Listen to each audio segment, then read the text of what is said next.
नमस्कार शिक्षक साथियों, बिहार विशिष्ट शिक्षक चैनल के अनमोल पेशकर शिक्षा संवाद के एक और फ्रेश एपिसोड में आप सभी शिक्षक साथियों का तहे दिल से स्वागत है। साथियों, सबसे पहले टीचर ऑफ द डे बनने के लिए Aradhana Kumari ji from Patna and Rupesh Kumar ji from Patna को मैनी कॉन्ग्रेचुलेशंस। अगर आप भी बनना चाहते हैं टीचर ऑफ द डे तो इस वीडियो को शेयर करके अपने नाम और पता के साथ एक प्यारा सा कमेंट जरूर करिएगा। खबरों की सिलसिला स्टार्ट करते हैं साथियों।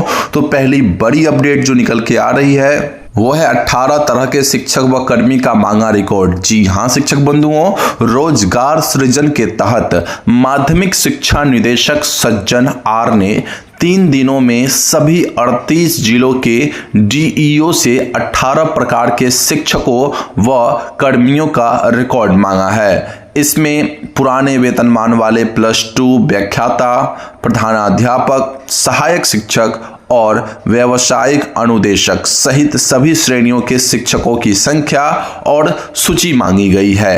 अब साथियों, इसका तात्पर्य क्या निकलता है? तो साथियों, शिक्षा विभाग और बिहार सरकार ये जानना चाह रही है कि आखिरकार उनके राज्य में कुल कितने जो है कर्मी अभी तक नियुक्त हुए हैं। इसके अलावा आने वाले समय में जो है वो नए रोजगार के तरीके ढूंढेंगे। तो साथियों, इनकी संख्या उनको पता होनी चाहिए कि अब तक जो है कितनी बहालियां हो चुकी है। इन सब के खबर लेने के लिए इस तरह का जो है आदेश दिया गया है। बढ़ते हैं नेक्स्ट अपडेट की ओर साथियों। बड़ा फैसला, अक्टूबर माह का जो वेतन है 21 अक्टूबर से मिलेगा। जी हां साथियों, 21 अक्टूबर जो कि कल ही था साथियों। छठ पर्व को देखते हुए बिहार सरकार ने सभी राजपत्रित व अराजपत्रित कर्मचारियों को अक्टूबर 2025 का वेतन 21 अक्टूबर से भुगतान करने का आदेश जारी किया है। निर्वाचन आचार संहिता लागू होने के बावजूद भारत निर्वाचन आयोग ने शर्तों के साथ अग्रिम वेतन भुगतान की अनापत्ति दी है, यानी एनओसी दे दी है चुनाव आयोग ने।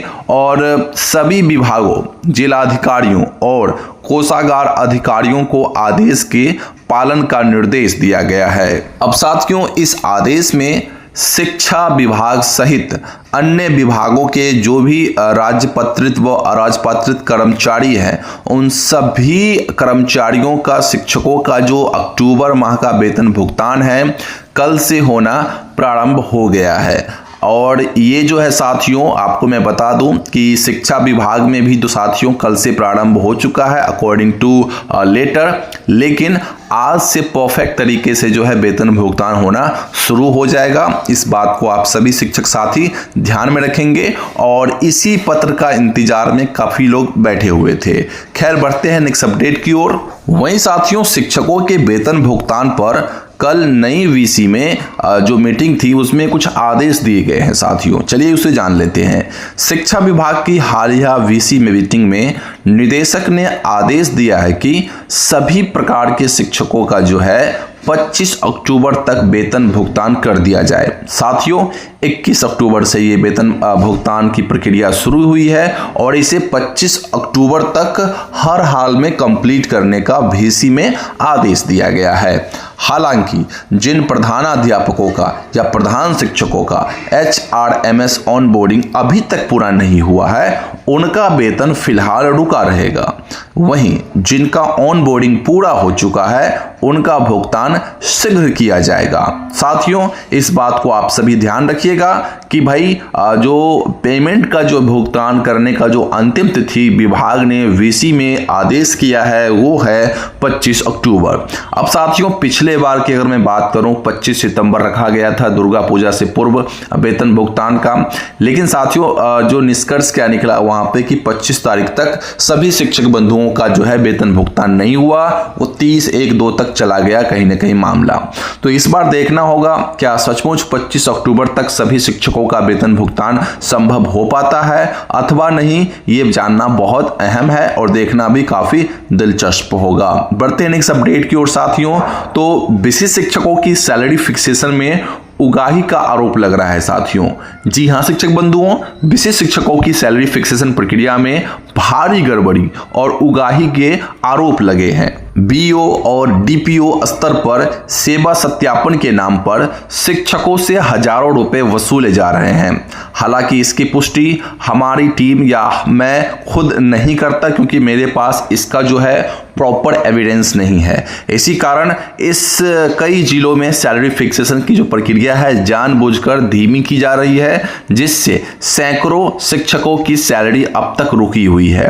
तो साथियों, इस बात को ध्यान रखिएगा, आरोप प्रत्यारोप लगते रहता है और अभी भी वर्तमान समय में लग रहा है। और इसकी सच्चाई क्या है आप सभी शिक्षक बंधु जानते ही हैं कि भाई इस बात को जो है सभी लोग जानते हैं, लेकिन भाई ओपनली कह नहीं सकते हैं, क्योंकि भाई किसी के पास प्रूफ नहीं होता है। लेकिन इस तरह की जो घटनाएं घटित होती रहती है। खैर, बढ़ते हैं नेक्स्ट अपडेट की ओर। साथियों, नेक्स्ट खबर जो निकल के आ रही है, यहाँ पे प्रधानाध्यापकों की सैलरी बिल रोक रहे हैं बीओ। जी हाँ साथियों, कई प्रखंडों में प्रधानाध्यापक या फिर प्रधान शिक्षकों की एचआरएमएस प्रक्रिया पूरी होने के बावजूद बिल नहीं भेजे जा रहे हैं।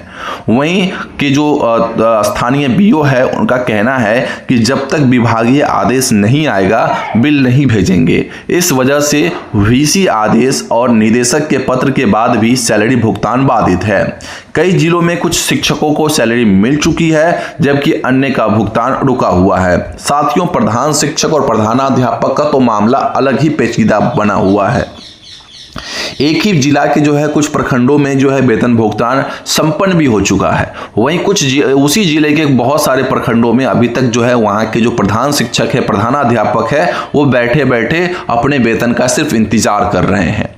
साथियों, जैसे मैंने अपने पिछले वीडियो में बताया था, कल की वीडियो में, कि उनका जो है वेतन उनका जो स्कूल का संचालन करना उनके लिए बहुत मुश्किल होता जा रहा है। भाई, स्कूल को संचालन करने के लिए पैसों की आवश्यकता होती है, ना तो उन्हें सैलरी प्राप्त हो रही है, ना ही स्कूल विकास मद का जो पैसा उनको मिल रहा है।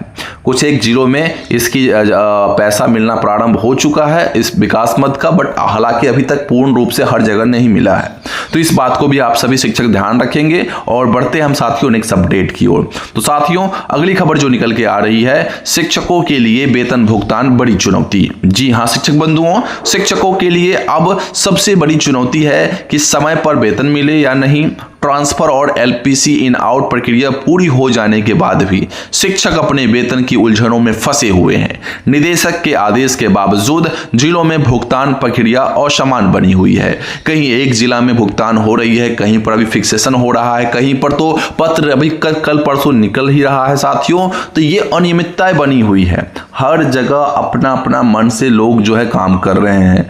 अगर राज्य स्तरीय कोई पत्र निकलता है तो उसके आलोक में सभी डीओ को, सभी बीओ को काम करने चाहिए और सारे के सारे शिक्षकों का जिनका भी पेमेंट रुका हुआ है उनका पेमेंट मिलना चाहिए, एरियर मिलना चाहिए। लेकिन कहीं ना कहीं अगर देखा जाए तो शिक्षक अपने वेतन के चलते में ही परेशान रहते हैं।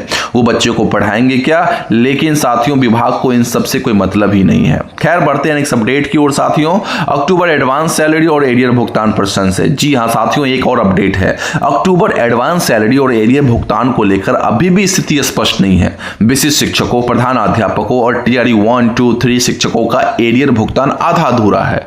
सबसे इंपॉर्टेंट बात साथियों कि इतने लंबे अरसे तक अगर आप पेमेंट को रोक के रखते हैं तो सभी शिक्षक साथी ये आशा करते हैं कि भाई एक बार पेमेंट मिल जाएगी और एक बार जब पेमेंट मिलेगी तो कुछ ना कुछ बड़ा काम हम कर सकते हैं। लेकिन साथियों, यहाँ पे निकल के क्या आती है मामला कि आधा अधूरा एरियर भुगतान होता है। किसी जिले में कुछ शिक्षकों का वेतन भुगतान हुआ, कुछ का नहीं होता है।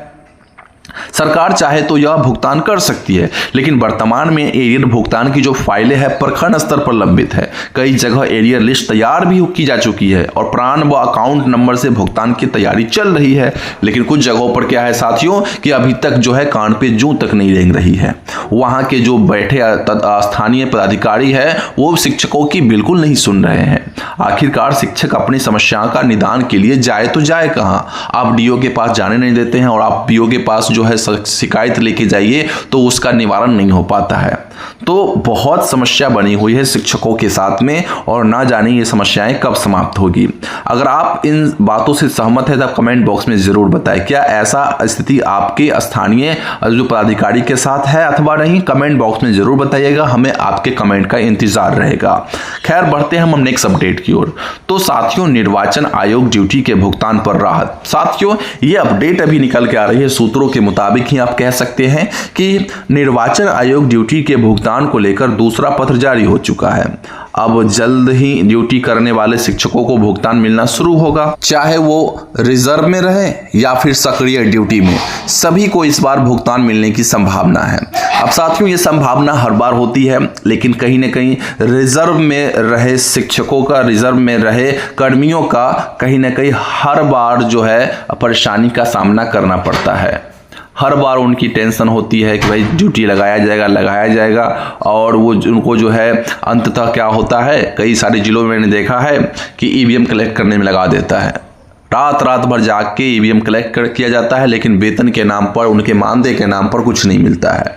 तो साथियों, विभाग इस बार सक्रिय ड्यूटी में भी और रिजर्व में रहे सभी प्रकार के कर्मियों को वेतन यानी मानदेय देने की बात चल रही है। अब देखना होगा मिलता है या फिर नहीं, कहना असंभव है अभी फिलहाल। एक बात जो कंफर्म निकल के आ रही है साथियों कि ब्रिज कोर्स पर चुनाव का कोई असर नहीं है।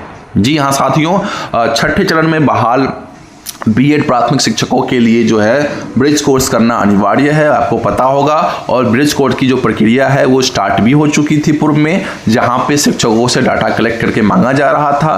तो ब्रिज कोर्स की जो प्रक्रिया है चुनाव से प्रभावित नहीं होगी साथियों। ये एक पहले से आदेश चीज़ें हैं, तो जो चीज़ें पहले से चलती है चुनाव आचार संहिता लगने से पहले, उसको बीच में रोका नहीं जाता है। विभाग ने तैयारी जारी रखने को कहा है।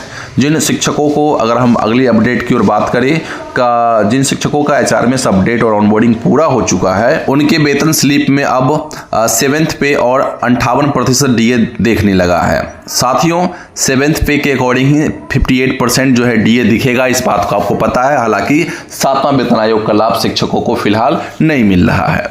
वहीं साथियों, नेक्स्ट अपडेट की बात करें, और काफी महत्वपूर्ण अपडेट है। इसमें इतनी कंफ्यूजन बनी हुई थी साथियों, लेकिन अब कहीं ना कहीं संशय हटता जा रहा है। साथियों, एचआरएमएस अप्रूवल अब पटना स्तर से। जी हां साथियों, नवीनतम जानकारी के अनुसार एचआरएमएस ऑनबोर्डिंग और अप्रूवल की प्रक्रिया पटना स्तर से पूरी की जा रही है। जिला स्तर पर डेटा इनएक्टिवेट मोड में भेजा जाता है और वहां से डीपीओ डीओ के अप्रूवल के बाद पटना में अंतिम स्वीकृति दी जाती है। कई शिक्षकों ने बताया कि पटना से कॉल आने के बाद उनका एचआरएमएस खुलने लगा, जिससे यह पुष्टि होती है कि अप्रूवल अब सीधे राज्य स्तर से किया जा रहा है। ये समस्या बनी होती साथियों कि बहुत सारे शिक्षक कंफ्यूज थे। अगर वो अपनी शिकायत लेके डीओ कार्यालय के पास जाते तो बोला जाता कि भाई ये काम राज्य स्तर से होता है। जब राज्य में पहुंचते तो बोलता है भाई जिला स्तर से हो रहा है। लेकिन अभी जो वर्तमान में जानकारी प्राप्त हुई है मुझे, उससे तो यही देखने को लग रहा है कि भाई जिला स्तर से जो है डेटा को इनएक्टिव मोड में भेजा जाता है राज्य स्तर पर, और वहां पे साथियों अंतिम स्वीकृति दी जाती है। तो इससे स्पष्ट होता है कि भाई काम दोनों को मिला के होता है, यानी जिला स्तर से भी और राज्य स्तर को मिला के भी होता है, लेकिन अंतिम स्वीकृति जो है वो कहीं ना कहीं राज्य स्तर से मिलता है। तो इस बात को आप सभी शिक्षक साथी ध्यान रखेंगे। और फिलहाल बढ़ते हैं हम नेक्स्ट अपडेट की ओर। साथियों, नेक्स्ट अपडेट जो है शिक्षकों के लिए उम्मीद की किरण है। साथियों, क्या है उम्मीद की किरण, चलिए जानते हैं। उससे पहले चैनल पर फर्स्ट टाइम जुड़े होंगे, चैनल को सब्सक्राइब करके बेल आइकन जरूर से प्रेस करिएगा। साथियों, नेक्स्ट खबर है, इन सभी चुनौतियों के बावजूद विभागीय स्तर पर वेतन, एरियर और ऑनबोर्डिंग की प्रक्रिया को गति देने का प्रयास जारी है। शिक्षकों से भी अपील की जाती है कि वे अपने दस्तावेज और सेवा सत्यापन जल्द से जल्द पूर्ण कराएं, ताकि वेतन प्रक्रिया में देरी न हो। साथियों, इस बात को आप सभी ध्यान रखिएगा कि विभागीय स्तर से आपके वेतन, एरियर, ऑनबोर्डिंग की प्रक्रिया गति देने के प्रयास जारी है। आप भी एक्टिव मोड में आ जाएं। वहीं नेक्स्ट खबर की बात करते हैं साथियों, तो वेतन संरक्षण के साथ एचआरएमएस अपडेट 1 जुलाई 2025 से इंक्रीमेंट तय। साथियों, खबर है पूर्वी चंपारण जिले से। शिक्षकों के लिए राहत भरी खबर सामने आई है। एचआरएमएस अपडेट में अब वेतन संरक्षण के साथ वेतन निर्धारण किया जा रहा है। इसके साथ ही 1 जुलाई 2025 से शिक्षकों की वार्षिक वेतन वृद्धि भी तय कर दी गई है। जिन शिक्षकों ने 1 जनवरी 2025 को विशेष शिक्षक के रूप में विद्यालय योगदान दिए थे, उनको 1 जुलाई 2025 को वार्षिक वेतन वृद्धि यानी इंक्रीमेंट का लाभ दी जा रही है। हालांकि अभी सभी शिक्षकों का निर्धारण पूरा नहीं हुआ है, लेकिन विभागीय सूत्रों के अनुसार शेष शिक्षकों का वेतन निर्धारण जल्द ही पूरा कर लिया जाएगा। अब साथियों, विभाग से रिक्वेस्ट कह सकते हैं या जो भी आप समझे कि विभाग को चाहिए कि एक राज्य स्तरीय पत्र जारी करे जिसमें ये स्पष्ट हो सके कि भाई 1 जनवरी को जो ज्वाइन किए हैं उनका जो है इंक्रीमेंट 1 जुलाई को लगेगा अथवा नहीं, नियमतः लगना चाहिए। लेकिन कई जिलों में ये अनियमितता देखनी जा रही है, असमानता देखी जा रही है। कोई जिला लागू कर रहा है, कोई जिला नेक्स्ट इंक्रीमेंट 1 जनवरी 2026 को दे रहा है। तो ये कहीं ना कहीं समस्या बनी हुई है। विभाग को इस पर सोचना चाहिए फिक्सेशन से पूर्व, नहीं तो ये समस्या लंबे अरसे तक चला जाएगा और एक समान कोटि के शिक्षक कहीं ज्यादा पेमेंट पाएंगे तो कहीं कम पेमेंट पाएंगे। तो इस बात को आप सभी शिक्षक ध्यान रखेंगे और अपनी जायज मांगों को उठाते रहेंगे। साथियों, ये थी आज की सारी अपडेट। आई होप आपको समझ में आई होगी, पसंद आई होगी। अगर पसंद आई है तो वीडियो को लाइक करके चैनल को सब्सक्राइब कर लीजिए और हमारी मोटिवेशन के लिए जो साथियों आप अगर आप चाहें तो एक अच्छा कमेंट कर सकते हैं। बाकी मिलते हैं अगली वीडियो में, तब तक के लिए बने रहिए चैनल के साथ। जय हिंद।